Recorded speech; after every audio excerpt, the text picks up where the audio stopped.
시편 22편 1절로 4절 말씀입니다. 어, 제가 가진 성경으로는 817페이지입니다. 제가 봉독합니다. 성경 없으신 분 앞에도 있습니다. 내 하나님이여, 내 하나님이여, 어찌 나를 버리셨나이까? 어찌 나를 멀리하여 돕지 아니하시오며 내 신음소리를 듣지 아니하시나이까? 내 하나님이여, 내가 낮에도 부르짖고 밤에도 잠잠하지 아니하오니 하오나 응답하지 아니하시나이다. 이스라엘의 찬송 중에 계시는 주여, 주는 거룩하시니이다. 우리 조상들이 주께 의뢰하고 의뢰하였으므로 그들을 건지셨나이다. 아멘. 아멘. 3절 다 함께 읽겠습니다. 시작. 이스라엘의 찬송 중에 계시는 주여, 주는 거룩하시나이다. 아멘. 제가 그냥 책이 나오면 관심이 있어서 이것저것 꼭 필요한 책은 주문하기도 하고 그냥 하다못해 내용이라도 찾아보기도 하는데 최근에 어, 이쪽에서 같이 공부했던 분 학교 카톡이 있는데 거기에 한국 분들 카톡에 오무교회 세미나를 한다고 오무 5가지가 없는 교회 4가지 아니고요 5가지 5가지가 없는 교회 그래서 세미나를 한대요. 저자를 초청해서. 그래서 이게 뭐지? 그래서 봤더니 뭐 하여튼 최근에 요즘에 젊은이들이 교회를 안 오고 있던 사람도 떠나가잖아요. 청년들도 떠나가고 노인들만 한국 교회도 나이 드신 분들만 남거나 뭐 하여튼 좀 그런 분위기가 돼가는 그런 상황에서 지금 새로운 세대를 위한 교회 모여가지고 오목교회 그래서 그런가 보다 이렇게 했었는데 또 아시는 분 아시다시피 제가 조이 선교회라고 대학생 사역을 하는 곳에서 오래 일했지 않습니까? 그래서 제가 그쪽 또 이렇게 페이스북이나 뭐 SNS 이렇게 연결되어 있는데 거기서도 갑자기 그 오목교회 황인권이라는 분인데 저자분을 초청해서 조이 선교회가 전체 스태프들이 얘기를 좀 듣고 앞으로의 뭐 방향과 이런 거에 대해서 얘기를 한다는 거예요. 그러니 이 멀리 있지만 제가 관심을 안 가질 수가 없잖아요. 뭐지 갑자기 새로운 세대를 향한 오목교회라니 뭐가 없다는 거야? 5가지. 여러분도 궁금하시죠? 뭐가 없으면 좋겠습니까, 여러분 교회에? 예, 오목교회 제가 일단 읽어드릴게요. 이 5가지가 없답니다. 어, 십자가가 없다. 갑자기 놀라시지 마시고 여기서 십자가란 교회 안에 세워져 있는 어떤 십자가 로고나 뭐 이런 상징 같은 것만 그런 것들을 말합니다. 이런 상징적인 거 있잖아요. 교회를 만들 때 들어가 있는 뭐 여기도 십자가 없긴 하지만 뭐 그런 것들을 없다. 그런 것 없애고 두 번째 새벽 예배가 없고 세 번째 프로그램화된 성경 공부가 없으며 모두가 소속되는 구역 모임이 없으며 5번째 장로 직분이 없다. 이 5개 오무교회가 미래를 위한 대안이다 이렇게 하고 실제로 청년들이 많이 모이는 교회가 오무교회라고 얘기를 하는데 어쨌거나 갑자기 거기 그 우리 서로 다 아는 사람들이고 후배들이고 하니까 그 조이선교회 제가 글을 한 줄 쓰고 싶더라고요. 나는 10몇 년째 이러고 있는데 나는 거의 10몇 년째 어, 10몇 년 전부터 우리 교회 아시다시피 새벽 기도가 없습니다. 그리고 프로그램화돼서 뭐 우리 교회에 오면 이 과정을 꼭 거쳐야 되고 이걸 꼭 해야 되는 성경 공부가 없습니다. 그렇다고 성경 공부가 없지는 않습니다. 이건 나중에 말씀드리고요. 그리고 또 모두를 다 조직화해가지고 이렇게 쪼개놓은 관리 시스템을 만들어 놓은 구역 모임도 사실은 없습니다. 그렇다고 소그룹 모임이 없는 건 아닙니다. 아시죠, 여러분? 없는 건 아닌데 그것도 없고요. 그리고 공교롭게도 초대 장로님이 소천하신 후에 장로님을 아직도 세우지 못하고 있습니다. 보시다시피 원래 교회에 십자가가 없다 이 말이 뭐냐면은 어떤 외관이나 로고나 이런 예배적 상징들이 아니라 설교와 말씀과 교제라고 하는 삶을 강조한다는 의미가 있다고 하더라고요. 설명에 교회 건물이나 뭐 이런 거가 아니고 말씀과 삶이 강조되는. 그래서 저도 비슷하게 그런 것 같은데 이렇게나 생각을 들면서 다들 후배들이고 하니까 그냥 나는 벌써 캐나다에서 10년 전째 그러고 있다 그러고 한번 쓸려다가 말았는데 뭐 이거는 고민할 거리도 많고 생각할 거리가 많습니다. 근데 이 저자분의 이야기는 뭐냐면 없애자가 아닙니다. 무엇이 가장 중요한 것인가? 가장 중요한 것에서 출발하자는 겁니다.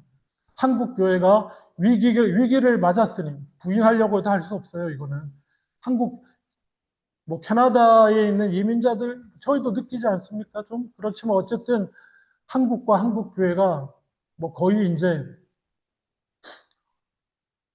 위기고 어려운 상황이다 보니 이번 말씀은 가장 근본적인 것에서 출발하자. 정말 필요하지 않은 것은 다 좀 우리가 한번 살펴보고 이런 게 필요한가? 라고 주장하는 글입니다. 자, 그러면 여러분, 내가 그리스도인으로서 이 땅에 살아가면서, 없애도 별 상관없어요. 없다고 여겨지는 거 많이 있잖아요. 그렇죠? 그럼에도 불구하고 이것만은 없어지면 안 될 것이 있습니다. 그게 뭘 것 같습니까? 없어지면 안 되는 것. 이분도 강력하게 막 오목교회를 주장하지만 결국 그리스도인이 여기서부터 출발해야 하는 그것은 하나님을 예배하는 것입니다. 찬양과 경배. 찬양은 하나님을 높이는 것이고요. 경배는 나를 낮춘다는 의미가 강해요. 무릎 꿇고 나를 낮추고 그 앞에 엎드려서 주를 높인다는 뜻이 강하고 예배란 말은 거기다 예를 더한 거예요. 자기 마음대로가 아니고 진리에 따라 진리 안에라든지 말씀 안에 예를 따라서 하나님을 자기를 낮추고 한다고 하는. 여러분, 다 없애도 괜찮아요. 없애봤는데 별 문제 없더라고요. 근데 우리가 구원받은 백성으로서 제대로 살아남기 위해서 모든 걸 없애도 없앨 수 없는 없애면 안 되는 그것은 예배고요, 경배고요, 하나님을 찬양하는 것인데 그 예배가 왜 중요할까요? 그 예배는 그럼 왜 없애면 안 될까요? 예배하지 않아도 되는 거 아닌가? 뭐 내가 내 안에 믿음이 있고 혼자 말씀도 보고 또 넓게 말하면 삶이 예배가 돼야 되는데 우리 말씀 기억나시죠? 우리 김 목사님 잘 말씀해 주셨는데 우리 삶 전체가 예배화되어야 되는 거 맞아요. 그런 의미에서. 그래서 예배가 중요한데 그럼에도 불구하고 정말 좁은 의미에서의 그 예배, 찬양과 경배 그것도 보다 넓게는 혼자서가 아니라 혼자 살 수 있지 않나요? 저는 아니라고 말하고 싶습니다. 정상적인 그리스도인이라면 혼자서 예배하는 것으로 만족할 수 없어요. 그리고 결코 그렇게 채워지지 않습니다. 함께 나와서 오늘 우리가 택함 받은 백성 이스라엘로 표현되는 오늘 시편에 보면 하나님의 백성으로서 하나님을 높이는 것. 이게 가장 중요한데 왜 중요할까요? 오늘 본문을 봅니다. 본문 돌아가면 자, 굳이 설명하지 않더라도 1절에 이게 다윗의 시로 알려져 있는데 다윗이 지금 뭐 하고 있습니까? 하나님 앞에 뭐 하고 있어요? 기도하는데 뭡니까? 여러분 이런 적 있으시죠? 하나님, 제가 죽을 지경인데 내가 정말 이제 딱 죽게 생겼는데 주님 왜 저를 돌보지 않으십니까? 환경과 상황과 사람들이 나를 괴롭게 하고 육신의 건강이 나를 괴롭게 하고 내가 이렇게 신음소리를 낼 수밖에 없는데 하나님 어찌하여 나를 버리시고 나를 멀리하며 심지어 가까이 계신다는 느낌도 안 들어요. 나를 멀리하시고 돌보지 아니하십니까? 그렇다고 내가 가만히 있었습니까? 내가 기도 안 한 것도 아니지만 2절에 내가 뭐 포기하고 아이고 뭐 하나님 날 죽이든지 말든지 하나님 계신지 안 계신지 내가 그러고 사는 사람도 아니고 이 고통 가운데 하나님 앞에 내가 낮에도 부르짖고 밤에도 잠도 못 자면서 잠잠하지 아니하고 부르짖는데 주님 응답하지 않으시나이다. 오늘 굳이 시편 22편 강의를 하자면 시편이 좀 특이해요. 이 찬양이 크게 두 군데로 두 개로 나눌 수 있습니다. 1절부터 22절, 뭐 21절 이 정도까지 한 부분, 그리고 그 지금 시편 22편 말하는 겁니다. 시편 22절부터 31절까지 이렇게 후반부 이렇게 분류가 되는데요. 그래서 시편을 분류할 때 신학자들이 그냥 한번 상식으로 듣고 흘리세요.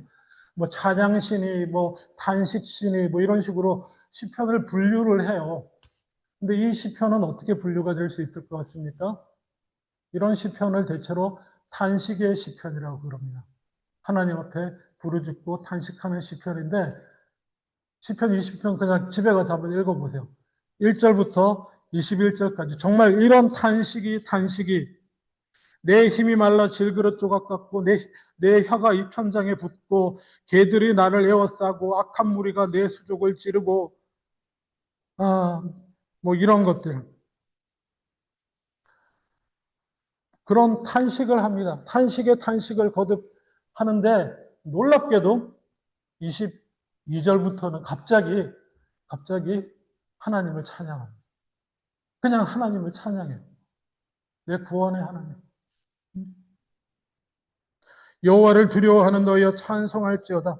야곱의 모든 자손이여 그에게 영광 돌릴지어다. 이건 23절입니다. 24절 그는 곤고한 자의 공고를 멸시하거나 싫어하지 아니하시며 그 얼굴을 그에게서 숨기지 아니하시고 그가 울부짖을 때에 들으셨도다. 이렇게 그냥 나머지 후반부 절반은 그냥 하나님을 향한 찬양의 연속이에요. 그래서 최근 논문 여기에 대한 해석 한 구절 찾아본 적이 있는데 최근에 어떤 분은 쓰기를 이것은 탄식의 시편이 아니고 의지와 신뢰의 시편이다. 뭐 이렇게 표현하셨던데 거기도 어느 정도 동의하긴 합니다. 믿음으로 그러니까 탄식할 수밖에 없는 상황이지만 하나님을 의지하는 의지와 믿음으로 찬송을 돌렸다. 그래서 의지한 시편, 신뢰하는 시편이다. 이렇게 표현하기도 하는데요. 저는 조금 다르게 생각합니다. 그의 의지에 물론 믿음이 없었던 거 아니에요. 다윗의 믿음이 물론 거기에 있었는데 그 믿음에 더한 무엇이 있었다고 저는 봅니다. 그것의 열쇠를 다윗은 시편 22편 3절에 보여주고 있습니다. 다윗이 이렇게 확 변화할 수 있었던 울부짖다가 변화할 수 있었던 그것의 계기는 3절이요. 다시 한번 3절 다 함께 읽겠습니다. 시작. 이스라엘 찬송 중에 계시는 주여 주는 거룩하십니다. 본문 그대로 읽으면 이렇습니다. 이스라엘 하나님의 백성들이 찬양할 때에 주께서는 보좌에 앉으셔서 들으신다는 뜻이에요. 하나님의 백성들이 찬양을 올릴 때에 그 찬양 가운데 보좌에 앉으셔서 그 찬양을 하나님이 들으신다는 것입니다. 이거를 한글로 저는 이 번역 참 좋아합니다. 이스라엘의 찬송 중에 거하시는 하나님. 하늘에서 들으시지만 자정하셔서 들으시는 거예요. 우리가 찬양을 올릴 때.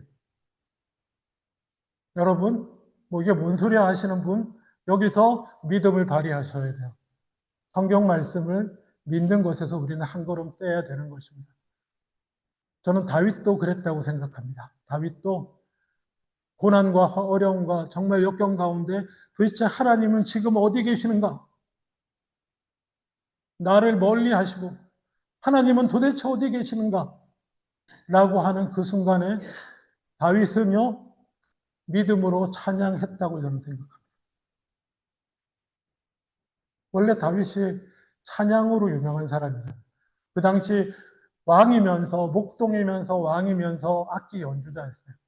연주자고 많은 노래를 스스로 작사, 작곡하는 사람이었어요. 오늘날 식으로 말하면. 그래서 많은 찬양을 만든 사람이고, 그가 어려움 가운데 저는 그가 할 수 있었던 것이 찬양이라고 생각이 됩니다. 그리고 그 찬양과 하나님께 드렸던 찬양 가운데 그가 고백했던 것. 시편은요, 인간의 고백을 하나님이 하나님의 계시로 말씀으로 받아들여 주신 거예요. 하나님이 선지자를 통해서 선포도 하시지만 한 인간들의 고백과 간구와 노래를 그 성령 안에서 고백된 것들을 하나님이 그것도 하나님의 메시지로서 받아주시고 기록으로 남기시고 우리에게 전해주신 거예요. 저는 다윗이 이 3절을 경험했다고 생각합니다. 하나님이 멀리 계신 줄 알았는데 이 아픈 나를, 이 괴로운 나를, 환난과 고난 가운데 있는 나를 돌보시지 않는 하나님. 부르짖으라 그래서 밤새 고통 가운데 부르짖었는데도 어디 계신지 모르겠는 하나님이셨는데 내가 찬양을 드렸더니 하나님이 그 찬양을 받으시더라는 것입니다. 아멘. 내가 찬양을 드렸더니 다윗의 표현이에요. 하나님이 이곳에 좌정하셔서 내 찬양을 들으시더라는 것입니다. 어디에 계신지도 모르겠고 하나님이 존재하시기는 하시는지 내 어려움과 고난을 왜 돌보지 않으시는지 그 멀리 뭐 계시면 멀리 계시겠지 했던 그 하나님이 내가 믿음으로 하나님을 찬양하는 그 자리에 와 계시더라는 것입니다. 그래서 이렇게 노래한 겁니다. 이스라엘의 찬송 중에 계시는 주여 주는 거룩하십니다. 그래서 탄식 가운데 4절의 고백이 나오는 거예요. 그래, 이 하나님이야. 우리 믿음의 조상들이 의지하고 나와 같은 고난과 환난 중에 의지하였더니 그들을 건져주시고 마침내 구원해 주셨던 그 하나님, 맞아. 그 하나님이 이 하나님이시고 내가 찬양할 때 내 찬양 가운데 임하시고 나를 받아주시고 내 어머니의 하나님, 내 아버지의 하나님, 우리의 믿음의 조상의 하나님, 그 하나님이 그래 지금 내 찬양을 받으시는 나의 하나님. 그래서 다윗은 물론 계속 탄식이 이어집니다만은 그 정말 신학자들도 이해하기 어려운 21절부터의 대반전. 탄식에 탄식을 거듭하던 자가 그냥 아무것도 없어요. 주께서 내 기도를 들어주셨네, 뭐 내게 응답해 주셨네도 아니고 그냥 하나님 찬양, 우리를 구원하실 하나님 찬양으로 끝나는 겁니다. 이것이 경배, 그리고 이것이 찬양이고요. 이것이 예배의 본질입니다. 여러분, 무슨 예배에 오면 이렇게 노래가 많아? 그게 예배예요. 네?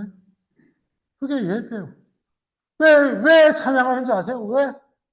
내 스트레스 풀자고요? 아니요. 주님을 높이고 나를 낮춰 예배할 때 뭐라고요? 하나님이 멀리 계시는 것처럼 느껴졌던 그 하나님이 뭐 믿거나 말거나입니다. 여러분, 뭐 믿음 없으신 분에게 강요하지 않을 거예요. 믿음의 이 말씀을 믿는 사람들 경험할 수 있습니다.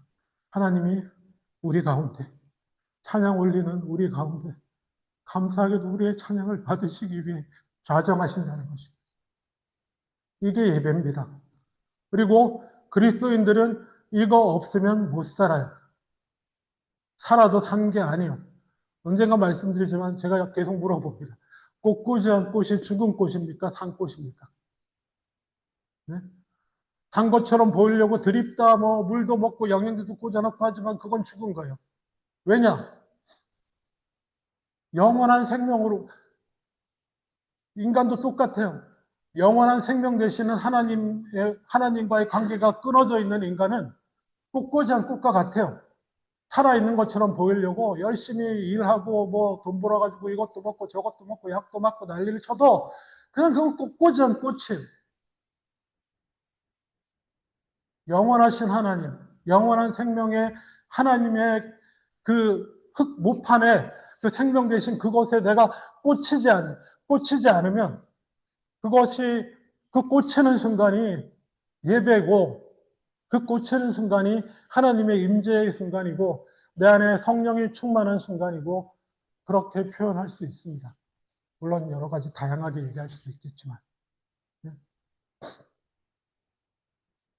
그게 나는 포도나무요. 제가 누누이 얘기하는 너희는 가지.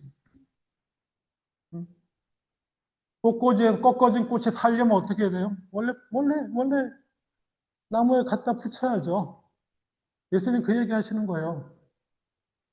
그래야 너희가 살고 인생의 열매 맺고 인생의 의미 있는 열매들을 맺고 마지막 날에 하나님께 영광 돌리고 감사함으로 생을 마무리할 수 있는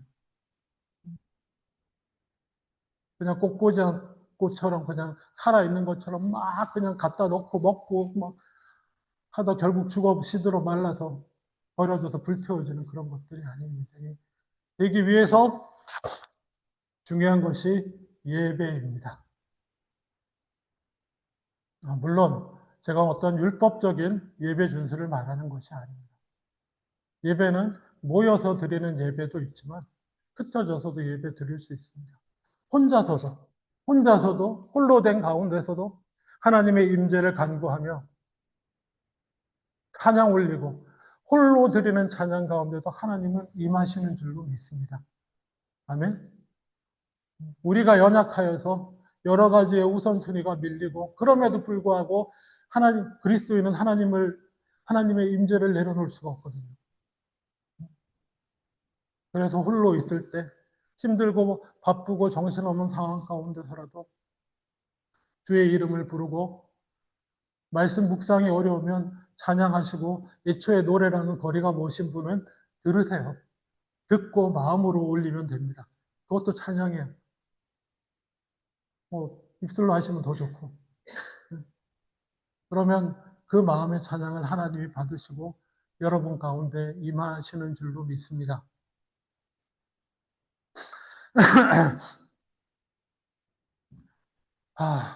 이거는 조금 더 시간을 들여야 될 부분이긴 한데 그거 내가 좋아하는 노래 듣는 거랑 뭐가 다른가요? 이렇게 물으실 수 있습니다.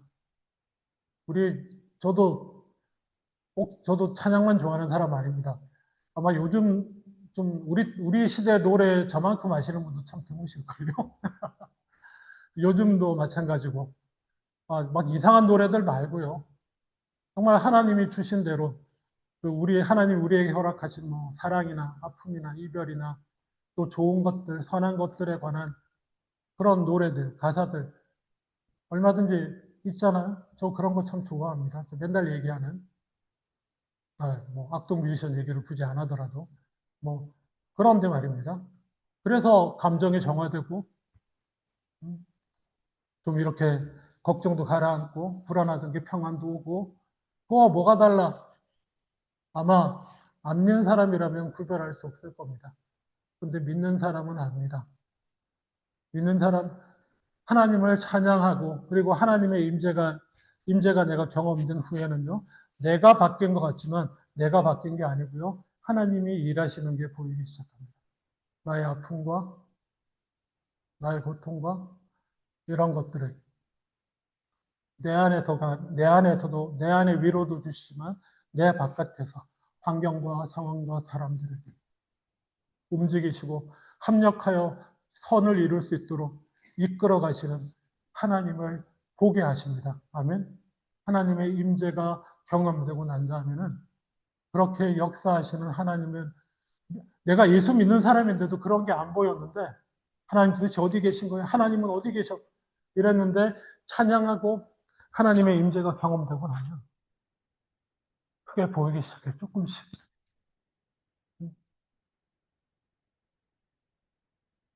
그리고 아는 사람은 압니다.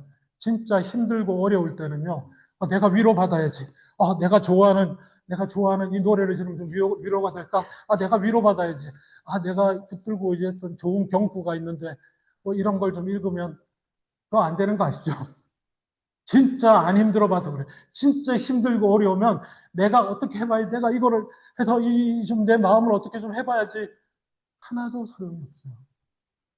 목사라서 그런 얘기 하는 게 아니라, 네, 좋습니다. 목사라서 하나님 믿는 사람으로서 얘기해요. 저는 그렇게, 내가 아무리 이리 뛰고 저리 뛰고 해도 안 되는데, 하나님의 내 영혼 깊숙한 곳에서부터 만지시면 해결이 돼요.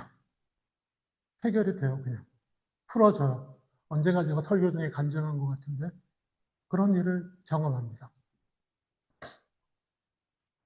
뭐, 세상적으로 많이 얘기하잖아요. 명상을 좀 해봐라, 뭘 해봐라, 뭐, 스트레스를 풀기 위해서 어쩌고. 아니요. 그러라고 하세요. 살아계신 하나님이 찬양 중에 임하셔서 내 영혼 깊은 곳을 만져주실 때 내가 어떻게 막 이거를 좀 정리를 해보려고 했던 모든 것들을 주님께서 정리를 해주십니다. 물론 심리치유를 받기 위해서 찬양하라는 뜻이 아닙니다. 이런 유익도 있다. 그것이 예배다. 그리고 개인적인 예배를 드리는 것도 충분하지만은 우리가 또 이렇게 모여서 예배 드려야 하는 이유는 무엇인가? 마태복음 18장 19절에서 20절 중에 20절, 두세 사람이 내 이름으로 모인 곳에는 나도 그들 중에 있느니라. 주님께서 함께 하시겠다는 약속, 구약에서 너희가 나를 찬양하면 너희의 찬송 중에 내가 임하겠다고 말씀하셨고요. 신약에서는 두세 사람이라도 나의 이름으로, 예수님 이름으로 뭐하러 모일까요? 전 뭐 같이 기도하고 예배하고 하려고 모일 것 같아요. 두세 사람이 내 이름으로 모이는 그곳에 내가 함께 하겠다. 그냥 하나님의 약속입니다. 홀로 있을 때도 성령이 내 안에 계시고 역사하시는데 두세 사람이라도 내 이름으로 모여서 주의 이름을 높이고 경배와 찬양을 하는 그곳에 내가 반드시 함께 하겠노라. 주님 약속해 주시는 줄로 믿습니다. 그래서 혼자 예배 드리는 것도 귀하고 중요한데 우리가 누릴 수 있는 것을 왜 우리가 굳이 포기하고 버립니까? 여기서 제가 언젠가 말씀드렸죠. 이렇게 강해까지 해드렸었는데 두세 사람 가운데라고 할 때는 인이 아니고 어몽이라고요. 나와 당신 사이에, 우리들 사이에, 이 관계 속에 그 헬라어로는 그 표현이에요. 인이 아니고 그 모인 사람 한 사람 한 사람 안의 뜻이 아니고 그 모임들 가운데 사람들 관계와 사이 가운데 내가 거기에 임하겠다 라고 예수님이 약속하셨어요. 그래서 모여서 드리는 예배가 중요한 이유가 거기 있습니다. 혼자서 신앙생활하면 안 되나요? 예. 그래도 뭐 성경적으로 보험 못 받는다 이런 건 없습니다. 혼자 말씀 보고 뭐 유지해 가기도 힘들 뿐더러 근데 그지 하나님이 우리를 위해서 함께 해주시겠다고 약속하시고 예배해 주신 그리고 은혜 주시겠다고 한 그것의 하나를 우리가 굳이 왜 포기하겠습니까? 그러지 않을 수 있기를 원합니다. 자, 그래서 말씀을 맺기를 원합니다. 뭐 다 없애도 괜찮아요, 사실. 실제로 다 이게 교회가 커지면서 교회를 우리의 죄성과 우리의 죄성과 연약함과 그리고 세상의 악함 가운데 교회의 거룩함을 유지하기 위해서 이게 생겨난 프로그램들과 생겨난 조직과 기관들과 이런 것들 많이 있습니다. 그런 것들은 뭐 있을 때도 있고 없을 때도 있는 것들인데 그럼에도 불구하고 우리가 결코 주님 앞에 가는 날까지 없앨 수 없는 것, 그것은 예배인 줄로 믿습니다. 개인적이든 함께 모여서든 뭐 어떻게든 간에 예배 함께 모여서, 그리고 또 거기 하나 더 추가하자면 그 예배의 연장일 수도 있는데 두세 사람이 주의 이름으로 모여서 주 안에서 함께 나누고 교제하는 것, 어떤 형태로든지 믿음의 경험들을 나누고 하는 것은 없어지지 않을 것이라고 저는 믿습니다. 그리고 목사로서 제가 섬기는 한 절대로 없애지 않을 거라고 저는 다짐합니다. 기억하실지 모르겠습니다. 교회를 시작할 때 계신 분도 이제 거의 안 계시지만, 시작하면서 딱 두 가지 부탁드렸습니다. 여러분, 다른 거 안 나오셔도 됩니다. 그때는 새벽 기도도 있고, 금요 기도도 있고 막 그랬는데, 이것만 꼭 해주세요. 예배 드리는 것과 그중에 작은 교제 모임이 있으면 거기에 꼭 참석해 주십시오. 뭐 성경 훈련, 무슨 뭐 제자 훈련 받으라고도 안 하고요. 뭐 새벽기도 철야기도 하라고도 안 하고요. 제가 아무것도 안 할 텐데요. 예배 드리고 작은 모임에 모여서 함께 교제하시는 것만 꼭 해주십사 라고 부탁드렸거든요. 예. 뭐 어쨌거나 이 오무교회에서 많은 부분들이 없었는데도 여러분 보시다시피 하나님의 은혜로 기쁨의 교회에 이렇게 서 있습니다. 그리고 제가 책은 아직 사보지 못했는데 그냥 찾아본 바에 의하면 사서 안 읽을 것 같아요. 이거는 제가 안 읽을 것 같은데 굳이 읽지 않아도 되겠다 싶은데 이번의 요점은 그거예요. 결국엔 지금 교회는 어떤 분위기로 가냐면 다들 자발성이에요. 자발성. 그래서 함께 예배드리고 자연스럽게 함께 교제하고 이게 전부예요. 거기서부터 출발하면 된다. 이분은 그렇게 얘기하시는 것 같아요. 뭐 저도 그 부분은 아주 동의하고요. 전적으로 동의하고요. 그리스도인이 살아가는 길은 예배하는 것. 왜 예배가 중요하다? 하나님의 임재를 경험하고 살아야 되기 때문에. 늘 하나님의 임재 가운데